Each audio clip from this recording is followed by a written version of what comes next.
հակասահմանադրականության մասին այս արշավի շատ է խոսում, խնդրեմ հիմնական ուղենիշները էլի ներկայացնենք, ինչու է հակասահմանադրական եւ ինչ սպառնալիքներ ունի։ Այո, մեր սահմանադրությունը հստակ ամրագրել է, որ կրոնական կազմակերպությունները եւ պետությունը միմյանցից անջատ են։ Պարզ ասած, եկեղեցին եւ պետությունը միմյանցից անջատ են, այսինքն ամրագրված է աշխարհիկ պետության սկզբունքը։ Միևնույն ժամանակ ամրագրելով մեր հայոց պետականության աշխարհակությունը, մեր սահմանադրության 18-րդ հոդվածը հստակ սահմանում է, որ հայաստանյաց առաքելական Սուրբ եկեղեցին ունի առանձնահատուկ դեր բացառիկ առաքելություն մեր հոգևոր կյանքում եւ դա նշանակում է, որ պետական ցանկացած մարմին հանրային իշխանությունը ամբողջությամբ վերցրած առնվազն պետք է իրեն թույլ չտա որևէ միջամտություն ցուցաբերի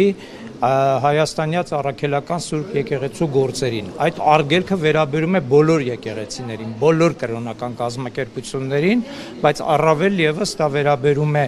այն ազգային եկեղեցուն, որու հատուկ դերը Հայաստանի Հանրապետությունը սահմանադրության եւ օրենքի մակարդակով ճանաչել է։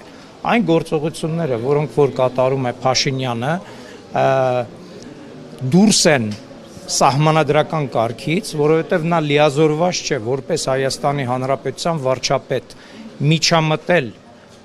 մասնավորապես հայաստանյաց առաքելական Սուրբ եկեղեցու ներքին ինքնավարությանը գործերին,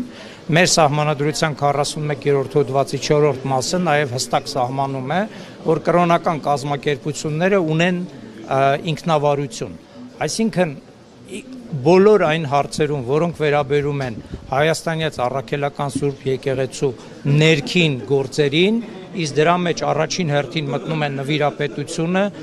եկեղեցու սպասավորների եւ պաշտոնատար անձանց նշանակման, ազատման եւ այլն կարգը, այդ բոլոր հարցերը դուրս են պետական որևէ մարմնի հայեցողությունից։ Իսկ պետական մարմինները ըստ մեր սահմանադրության 6-րդ հոդվածի առաջին մասի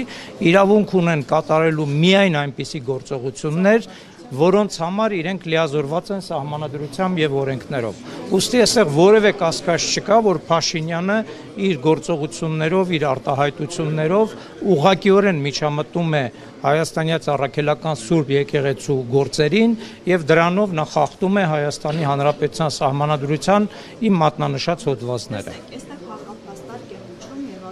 Եկեղեցին խառնվում է քաղաքականությանը, իրենք ինչու են քաղաքական հայտարարությունները։ Նույնիսկ եթե ընդունենք այդ պնդումը, որ եկեղեցին ուրեմն խառնվում է քաղաքականությանը, Փաշինյանի նպատակադրությունը դրանում չի կայանում։ Նա չի ասում, որ ես պաշտպանվում եմ եկեղեցու քաղաքական հարցադրումներից, այլ ինքը ունի լրիվ ինքնավար նպատակ։ Հայաստանի սահմանադրությունից վերացնել մեր ազգային եկեղեցու առանձնահատուկ դերը, հասնել մի այնպիսի իրավիճակի, որ հայրապետը հրաժարական տա եւ կաթողիկոս ընտրել այնպիսի մի անձի,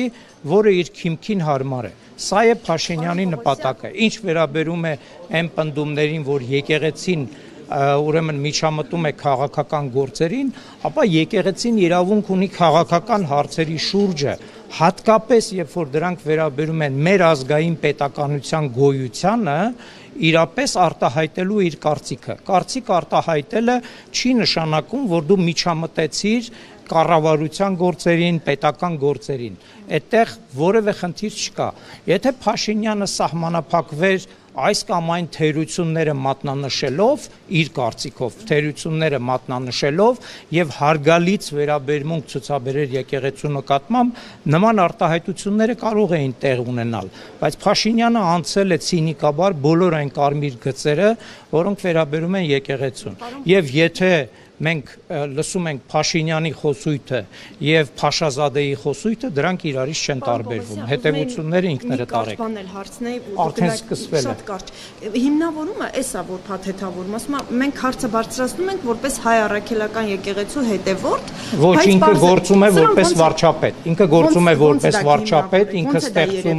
ինքը ստեղծում է մի հանձնաժողով, որը որ իր կարծիքով պետք է կարողանա կաթողիկոս ընտրել, այսինքն պաշտոնատար անձ հանդիսացող Փաշինյանը, թեկուզ որպես մոլերանտ քրիստոնյա իրավունք չունի հակաեկեղեցական քայլեր ձեռնարկել։ Եթե մենք վերցնում ենք իրեն միայն որպես մասնավոր անձ, նա դուրս է գալիս եկեղեցու կանոնների դեմ, որովհետև մեր հայաստանյաց առաքելական Սուրբ եկեղեցին ունի հստակ կանոններ, թե որ դեպքում միայն կարող է տեղի ունենալ կաթողիկոսի ընտրություն։ Եվ եւս մեկ կարճ հարց դա կարող է հանդիսանալ նրա համար, որ վեհափառը միջազգային հանրությանը, միջազգային բեմերում ներկայացրել էր արցախցիների պաշտպանության Միանշանակ, քանի որ մեր եկեղեցին մեր հանրային իշխանության մարմինների մեր ազգային ինքնությունը պահպանելու հարցերում չգոյությամբ պայմանավորված կաթողիկոսը կատարել է նման հայտարարություններ եւ Արցախահայության իրավունքների պաշտպանության մեջ ինչ որ կրիմինալ մանգալ կարող է լինել միայն Փաշինյանի հիվանդ ուղեղում երևակայության մեջ։ Մի մոռացեք հետևել մեզ Facebook-ում, ինչպես նաև բաժանորդագրվել մեր YouTube-յան ալիքին։